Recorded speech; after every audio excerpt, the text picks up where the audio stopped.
Welcome to my channel. এই ম্যাটটার আগে আমি টুকরো টুকরো করে ভিডিও আপনাদের সঙ্গে শেয়ার করেছিলাম। আজকে পুরো ভিডিওটা আপনাদের সঙ্গে শেয়ার করছি। এইভাবে আগে একটা বেস বানিয়ে নিলাম, তার উপরে এইভাবে 4x4 কাপড় কেটে এরকম ট্রায়াঙ্গেল শেপ করে আমি পুরো চারিদিকে এইরকমভাবে অ্যাটাচ করে নেব। আপনারা শুধু এইভাবেও রাখতে পারেন, তাছাড়াও আপনারা যদি চান তার উপরে আরও কয়েকটা লেয়ার লাগিয়ে নিতে পারেন। দুটো ট্রায়াঙ্গেলের মাঝখানে আর একটা ট্রায়াঙ্গেল, এইভাবে আমি 3টে লেয়ার বানিয়েছি। 3টে লেয়ার করার পরে একটা ব্ল্যাক কালারের লেস নিয়েছি। লেসটাকে এইগুলোর এন্ডে এইভাবে আমি অ্যাটাচ করে দেব।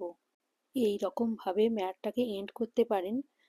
আর এটা আমি আগেই বানিয়েছিলাম, সেটাও আপনাদের সঙ্গে আমি শেয়ার করেছি, এটাও এর সঙ্গে অ্যাটাচ করতে পারেন।